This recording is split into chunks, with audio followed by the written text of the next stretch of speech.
To S S log. आज आपण प्रवास करत आहोत शेगावचा. शेगावला आपला हा एक दिवसाचा स्टे असणार आहे. मुंबई ते शेगाव साधारण 550 किलोमीटरचं अंतर आहे. सो शेगावनंतर आपण जाणार आहोत मेळघाटला. मेळघाटला आपण 2 दिवसाचा स्टे केला आहे. तिथे आपले 2 सफाऱ्या बुक आहेत.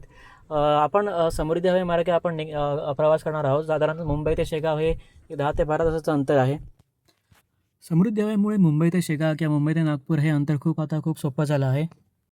समृद्धी हायवेला तुम्हाला काही खायचं असेल, तुम्हाला भूक लागली असेल तर आता लंचसाठी आणि डिनरसाठी ते रेस्टॉरंट उपलब्ध आहे. सो तुम्ही तिकडे थांबून आपली पेटपूजा वगैरे करू शकता.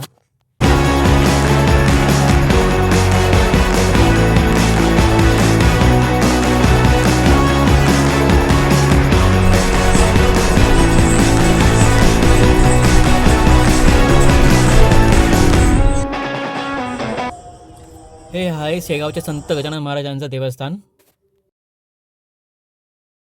साधारण अर्धा तास ते पाऊण तास दर्शनासाठी आम्हाला लागला.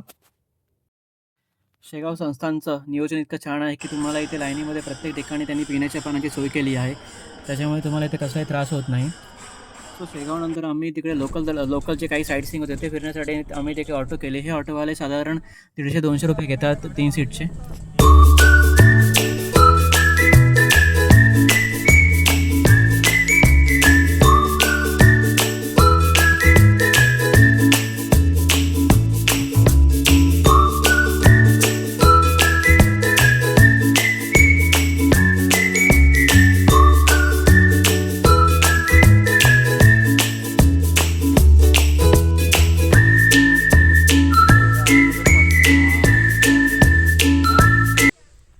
शेगावचे संत गजानन महाराज त्यांचे गुरु संत गोमाजी महाराज हे त्यांचं देवस्थान आहे.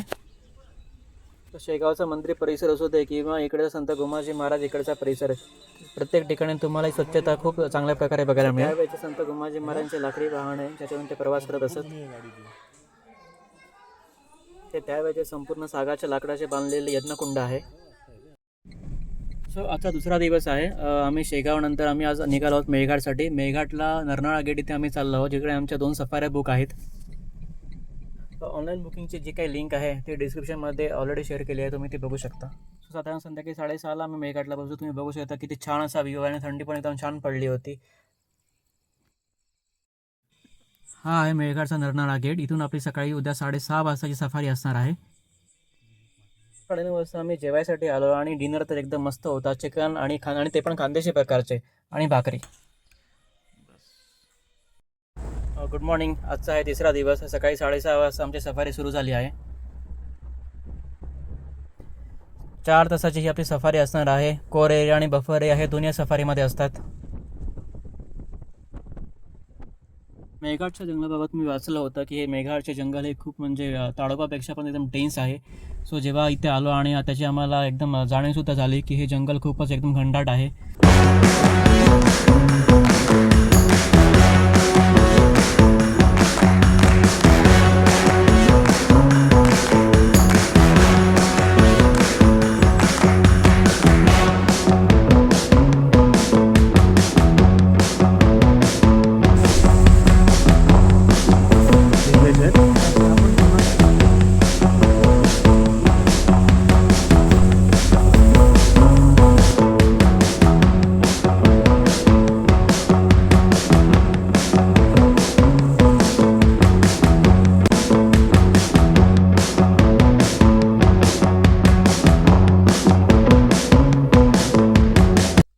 या सफारीमध्ये आम्हाला हरिण, सांबर, कोल्हा आणि रानगवे याचं दर्शन झालं.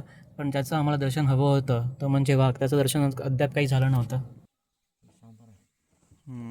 आणि थोडंसं पुढे गेल्यावर जो काही रानगवा आमच्या गाडीसमोर गाडीच्या बाजूला एकदम आला, तो म्हणजे एकदम भयानक आणि एकदम अवाढव्य असा तो प्राणी होता.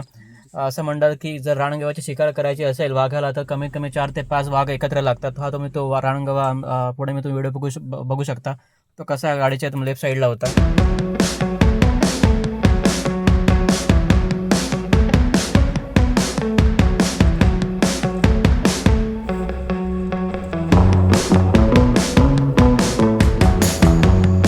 मेळघाटचं जंगल हे खरंच खूपच छान आहे. म्हणजे निसर्गाने मेळघाटला इतकं भरभरून दिलं आहे. म्हणजे तुम्हाला इतकं जरी वाघ नाही दिसला तरी तुम्हाला जंगल फिरायला खूप मजा येईल आणि खूप छान वाटेल. इतकं हे छान जंगल आहे.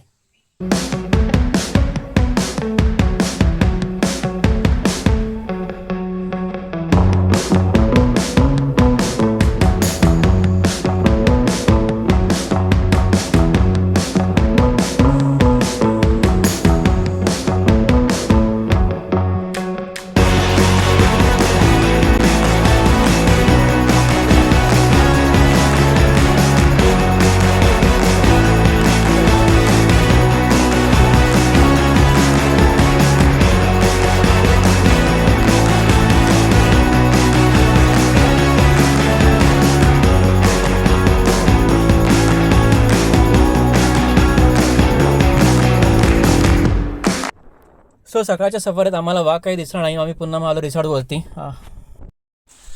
हे ते रिसॉर्ट आहे मेळघाटचे MTDCचे, जिथे आम्ही स्टे केला होता 2 नाईट.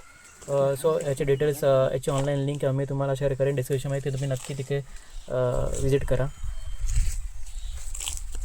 सो आमची सेकंड सफारी होती संध्याकाळची, म्हणजे दुपारी 1-2ची सफारी होती. ही सफारी देखील 4.5 ते 5 तासाची असते. सो ही आमची सफारी होती पूर्णपणे कोर झोनची. आमचा हा काही जंगलाचा प्रवास झाला. हा सेकंड सफारीचा पूर्णपणे एकदम दाट जंगलातून झाला आहे. तुम्ही पूर्णपणे तो बघा. आणि खूप म्हणजे एकदम बोलतात ना, खूप असे घनदाट जंगल होतं. तिथून आमचा प्रवास झाला आहे.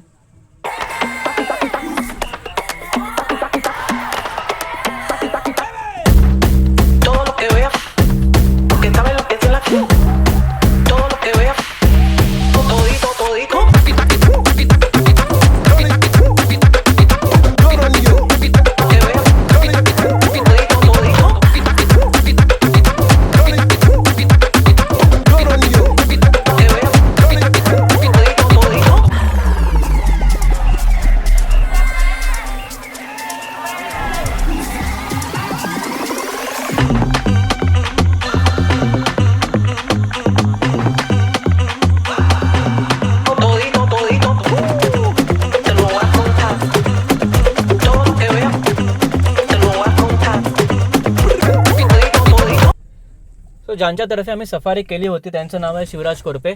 त्यांचे इंस्टाग्रामचे डिटेल्स वगैरे मी तुम्हाला शेअर करेन. तुम्ही त्यांना नक्की कॉन्टॅक्ट करा जर तुम्हाला जायचं असेल तर.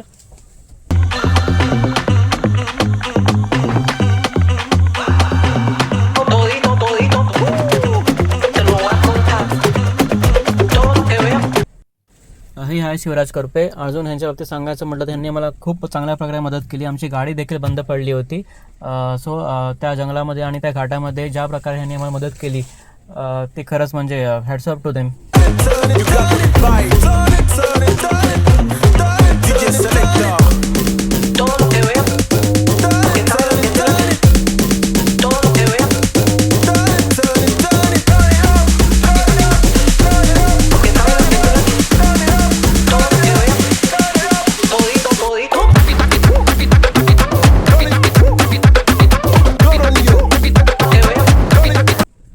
सफारीमध्ये आम्हाला वाटत होतं की आम्हाला वाघाची सायटिंग होईल, पण सायटिंग काही झाले नाही.